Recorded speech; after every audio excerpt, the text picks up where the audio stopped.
You're ready, guys? I let you chat. Great. Hi Ben. Hi Ben. How are you? Hi, Gonzalo. How you doing, buddy? I'm fine. I'm struggling with COVID, but things are gonna be fine. So I think we're gonna be great with this interview and this conversation. Where are you right now? I'm at home in Mount Pleasant, South Carolina. Yeah, I'm seeing your home, and it's great with all those records and those guitars. It's a place that you are chilling out, and a place that you are producing music.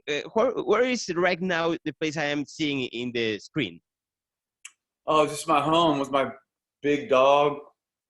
It was a pain in my butt, but and a bunch of trash and stuff. I'm trying to clean up my house for my children, trying to make the house a bit more just organized. So I'm in transition, trying to clean up.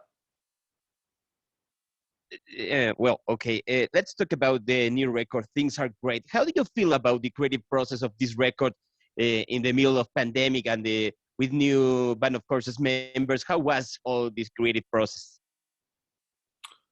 Well, I feel fantastic about it. We finally got this damn record out. It took so hard, like it took so long to make, and it took a lot of hardship through the process. So I guess it's kind of a bit stunning that it's really going to come out and people are going to finally hear, well, what that process sounded like. What was the main differences between the last record and this one? Was easy to get along with the new members. How was it? It was not that good. It was it was brutal, to be honest with you. I mean, not to mention like personal problems, but yes, personnel problems, or new members. It was kind of it felt impossible at times. Where do you feel that's impossible? Because getting along, all the new ideas, all the lockdown and the pandemic. Can you describe it? I think, well, yeah, new members, that was a challenge. So you have, well, those guys know. Those guys are fantastic, actually. That wasn't much of a challenge. It was losing people that's a challenge, right? Um, and then going through a personal breakup in my personal life, that was really awful. And then the album not being good enough, halfway through it, I thought, shit, we should just scrap it and start anew. And so we did. We started again. It was, oh, it was awful. Honestly, it was awful. And this pandemic stuff does not help. I can understand that because I think that many people on the world can understand this kind of struggles that you are trying to making something good, and then the losses and all the struggles and all the quarrels, but the final result is amazing. I have to say that the new songs are brilliant, and it's like inspirational. How do you feel about the result? Man, thanks, Gonzalo. That's really nice of you. I it's always nice to get like a pat on the back, right? Like when you've done something that people accept. Like, people give you like a huzzah, whatever. But it's tough as a person that creates. You don't really believe that stuff, just like you don't believe the bad news. There's some weird balance that I believe I exist in, which is not believing the good news or the bad news. I think that many times we are struggling with insatisfactions. We can make our own insatisfactions and maybe exploring it and exposing it to the audience and for maybe for the people we have confidence, we can get along with that. How do you feel about that? Do you feel that this record is like exposing the insatisfaction of losing members, losing people that you are? Do you have some kind of feelings and maybe with that getting on a cathartic state?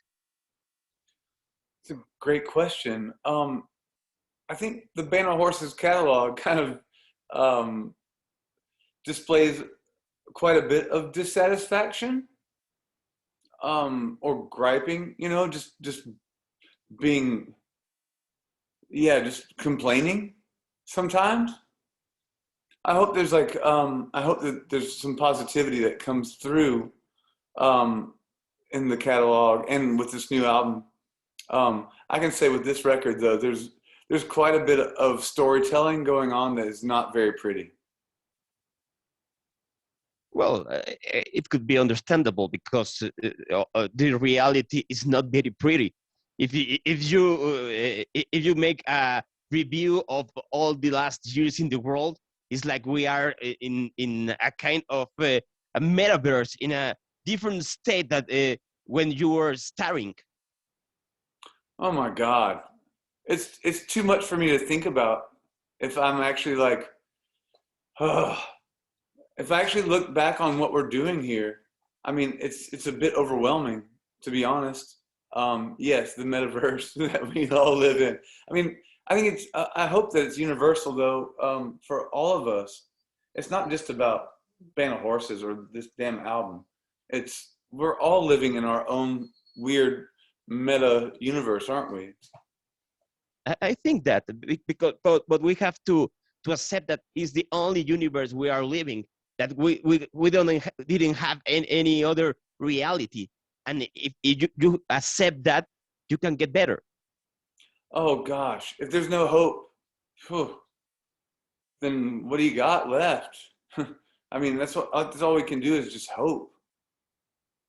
Hope and art, I think that the art is the principal expression of hope that there is a future, and you have to build that future with the ideas of people like you that are bringing a path for the people that are struggling with these problems, and we can look with your ideas and your art that this problem has solutions, and maybe not the better ones, but there are solutions. I mean, that's all we got is the hope for solutions, right? So I think you're more wise than I am. It's hard when you're stuck in the mire of desperation, right? Mm-hmm. Like financial desperation, I think is like one of like the toughest things for humans to deal with. Financial desperation or desperation in general. So I think all you can do is hope and shit. If I can figure it out, I would love to have a brighter day. How do you manage your problems when you are making a record? Do you stop for a little and then start again thinking about the music, or you get along and going deep in the hole to see if there's another exit? I found myself knowing at some point during the record that this was not the right record to be making. At some point I stopped and said, shucks. I'm not sure if we're on the radio or something. I have to be careful. No, it's okay. It's okay. No, you can tell anything here. Okay, I said shit. I was like, shit. This is not going to happen. So we're like at this place. I'm like, this is not going to happen. We have to like grin and bear it for another 4 days or something and pretend like it's okay, but this is not okay. So we're gonna start this again once we get home. And that's what we did. We took it back home and started the album anew, and we made a different record, and that's what this record is. It's the reflection of fuck, that wasn't good enough. Do you remember what was the first song that you make for this record, and was the ambience, the environment, and the animosity in the studio? Shit, I think I'd have to check with my friend who helped me in the end. You know, like this guy, like he's got like a storage space. It was like a storage space studio. I mean, a literal storage space It was that. Now he's got like a real place, but I'd have to check with him. But I think it was Crutch. I think Crutch was the first song that I brought to him. Maybe that was the why the Scratch was the first single and the first song that you released to the people. Shit, it didn't hurt.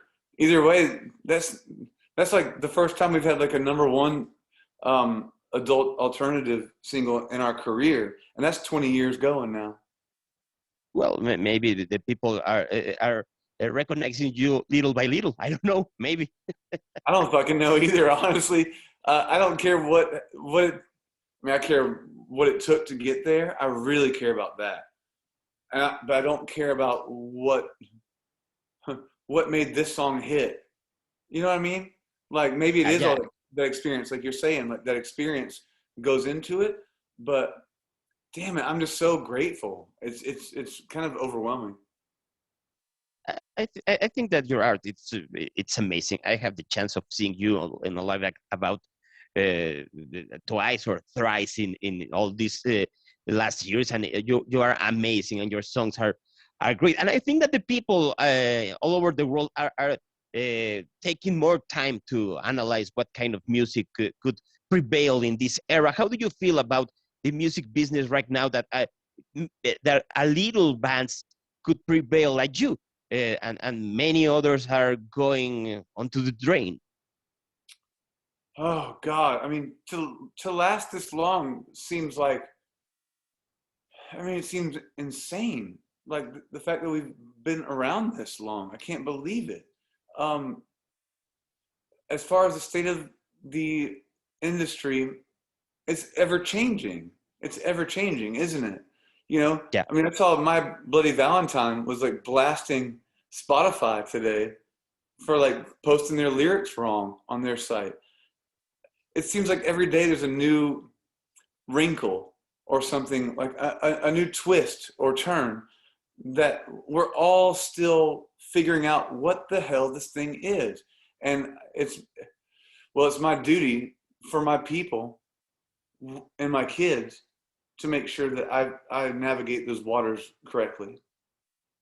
When you describe your work for your kids, how do you do it? They know, of course, you are a musician, but how do you describe the impact that your ideas have on the people? I don't tell them. They don't know my songs. I mean, maybe they've heard them through friends or something like that, or YouTube or something, but they never heard my songs. Well, I know it is. It's surprising to them when something like someone comes up and greets me at a restaurant, you know, wants to like take my picture or something like that. They don't know what the fuck I do, honestly. But they don't. They know that you are not like a lawyer or like an accountant or something like that. No, you don't have these kind of teeth or hand tattoos and neck tattoos and join, you know, and get hired by the bank. They know that I'm a musician because all they know about it. I think if I were them, I would think, well, he has to go sometimes. He has to leave. You know what I mean? Like I have to go on tour. I think that might be the most like, you know, red flare warning. But we've never listened to my music very much. At least, like, you know, there might be a song that I did that comes out they want to hear, but it's very rare. My time is running out, so I have the two last questions. The first of it is, I know that many bands right now are struggling with the lockdowns and the concert canceling and the live acts not being so quite as this routinary that was 2 years ago. What kind of advice you could give to these emerging bands that are struggling with all these problems that are new, besides the other problems that are right now between the music business and all the really financial problems you have to be a new musician? Man, that's a really tough question, Gonzalo. I mean, I would say it to Mexican musicians. I would say it to Americans. Well, Europeans probably have the toughest time with Brexit and stuff like that. I would say to any worker, I mean, how hard has this been on all of us? It's not just about musicians. It's not about creative people or artist people. But to answer your question correctly, I don't damn know. I wish I had a damn solution. Our government hasn't done the greatest job of taking care of us. So I'm not sure what to tell anybody else. Honestly, it's been impossible, it seems like. When you say our government, I think that's it can adapt to any government all over the world, not only the U.S. government. Absolutely. I mean it like worldwide. Like, how do we all figure this out? I don't know. If I knew the damn answer, I would certainly speak up. It's been hard for all of us. And this is not, again, not just creatives or musicians or whatever. Like, shit, we're all just reeling, trying to figure out how to take care of our children, how to survive. I don't know the answer. I wish I did.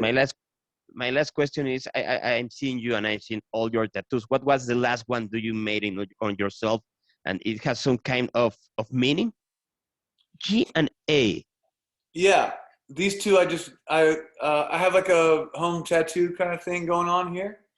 And my favorite two teams, the Atlanta Braves and the Georgia Bulldogs, they both won national championships. Like the Braves won the World Series, and the Dogs, they won the national championship. And so I'm like, well, shit, I'm not getting hired at the bank anyways. Let's go. Like, so I put these tattoos on me, and I'm representing the state of Georgia. Well, it's great to see it, Ben, and to see you today. Thank you very much for this conversation. Oh, the pleasure is mine. Thank you so much. Thanks, Ben. Thanks. I'll talk to you soon. Y'all be good. Yeah. Thank you very much. Bye, y'all. Bye-bye.